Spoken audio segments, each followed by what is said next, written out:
Hello student, welcome to our channel. तो आज हम एक बहुत ही मज़ेदार टॉपिक के बारे में आपको बताएंगे, जो कि है अनंत के बारे में। तो गणित में जो होता है अनंत, इसको चिन्ह अनंत इसको चिन्ह इससे दिखाया जाता है, 8 को सुला दिया जाता है, मतलब इस तरीके से इसको दिखाया जाता है। और इसको अंग्रेजी में कहते हैं इनफाइनाइट। इसका एक हिंदी रूप और है, उसके बारे में भी हम बताएंगे। तो इसका जो एक हिंदी रूप होता है वो होता है अपरिभाषित। अपरिभाषित। तो जान लेते हैं अनंत क्या होता है। तो इसका जो रूप होता है गणित में अलग होता है और आध्यात्मिक जीवन में अलग होता है। वास्तविक जीवन में इसका अलग तरीका है समझने का, और गणित में इसको अलग तरीके से समझ। तो पहले हम समझ लेते हैं कि गणित में क्या होता है। तो जो गणित में अनंत का मतलब होता है वो ये होता है कि जो अनंत है एक संख्या है, मतलब काल्पनिक संख्या है, कि जो सभी संख्याओं से बड़ी है। मतलब किसी भी संख्या की कल्पना कर लें, उस संख्या से बड़ी वाली संख्या जो होती है वो अनंत वाली संख्या है। और उसमें अनंत में भी दो अनंत, एक प्लस में होगा एक माइनस में। अगर ऋण इनफाइनाइट है तो इसका मतलब ये होगा कि माइनस अनंत का मतलब, माइनस इन्फिनेटिव का मतलब कि जो माइनस अनंत है वो किसी भी छोटी छोटी संख्या से भी छोटी है। मतलब कोई भी संख्या अगर हम छोटी ले लें तो उन संख्या से छोटी है। तो अब ये गणित में इसकी ये डेफिनेशन है। लेकिन अब इसको जानते हैं कि अध्यात्म जीवन में क्या होता है, मतलब कि वास्तविक जीवन में इसका क्या मतलब होता है। तो वास्तविक जीवन में जो अनंत का मतलब होता है वो हिंदी मतलब होता है अपरिभाषित। अपरिभाषित मतलब इसको हम परिभाषित नहीं कर सकते, मतलब इसकी व्याख्या हम नहीं कर सकते। कैसे नहीं कर सकते?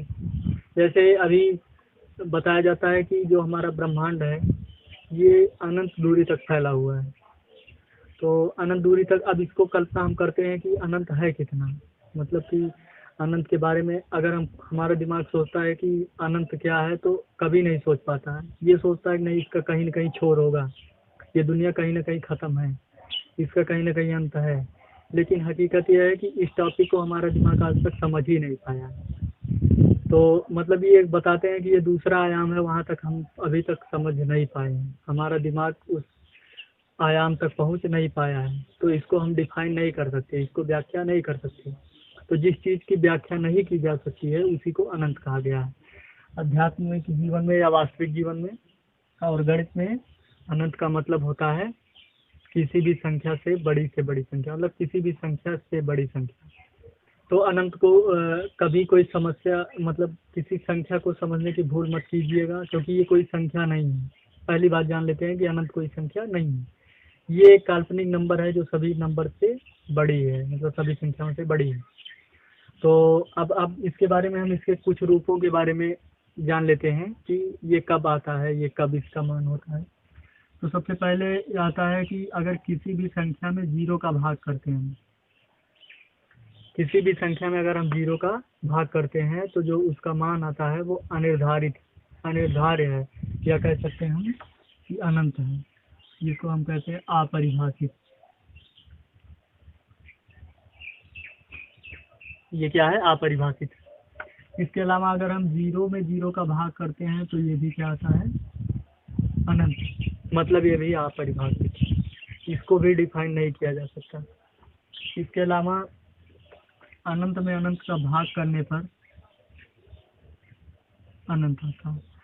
तो कुछ लोग डाउट में, यहाँ कुछ लोगों को डाउट हो रहा होगा कि मतलब ये कैसे होगा।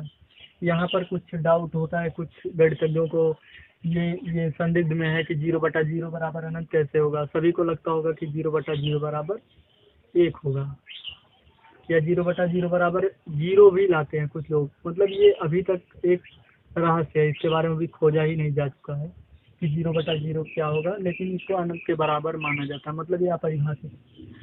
क्यों अपरिभाषित है? क्योंकि जीरो, किसी संख्या में जीरो कुछ नहीं, जीरो मतलब नथिंग। तो कुछ नहीं है, कुछ का भाग कैसे करेंगे? नहीं कर सकते भाग, क्योंकि भाग करने लायक कुछ है ही नहीं, संख्या होती तो भाग करते। और अनंत बटा अनंत, ये अनंत क्यों होगा? अब क्योंकि इसको, ये किसी भी संख्या, हम जानते हैं कि किसी भी संख्या का उसमें भाग करने पर 1 आता है, लेकिन 0 और अनंत के लिए ये रूल लागू नहीं होता, क्योंकि अनंत कोई संख्या है ही नहीं, अनंत कोई संख्या ही नहीं है। तो इसको संख्या समझने की भूल ना करें, नहीं तो हमेशा परिणाम अलग आएगा। इसके अलावा 1 की घात में अनंत, इसका मान भी अनंत होता है।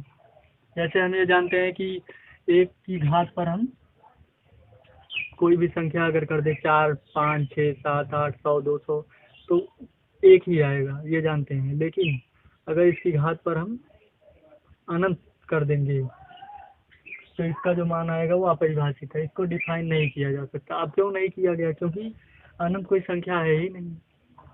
तो सीधी सी बात, इसको संख्या समझे ना, संख्या ना समझे तभी ये समझ में आएगा। इसके अलावा हम 0 की घात 0 को भी अनंत माना जाता है, 0 की घात 0 को भी अनंत माना जाता है। एक और रूप है, वो है अनंत की घात 0, तो ये भी क्या होता है? अनंत के बराबर होता है। तो और इसके अलावा अनंत में से अनंत को घटाने पर भी अनंत आता है।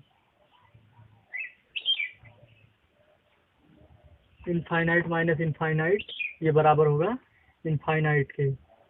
और इसके अलावा एक और है 0 गुणे अनंत, ये भी थोड़ा मिस्टीरियस है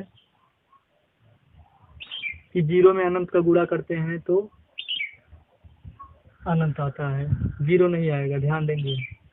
क्योंकि 0 मतलब होता है नथिंग और अनंत मतलब होता है सबसे बड़ी से बड़ी संख्या। अब ध्यान देंगे, बड़ी से बड़ी संख्या का मतलब ये कोई संख्या नहीं है, काल्पनिक है, कल्पना है।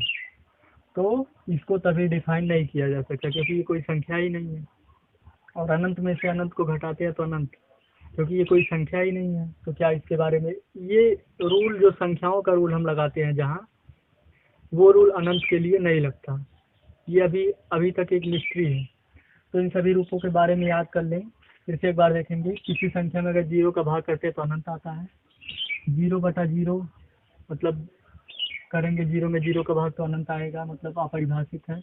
अनंत में अनंत का भाग करेंगे तो ये भी अपरिभाषित है। 1 की घात में अनंत करेंगे तो ये भी अपरिभाषित है। 0 की घात पर 0, ये भी अपरिभाषित है। और अनंत की घात अगर 0 है तो भी अपरिभाषित है। अनंत में से अनंत इनफाइनाइट माइनस इनफाइनाइट, ये भी इनफाइनाइट आएगा।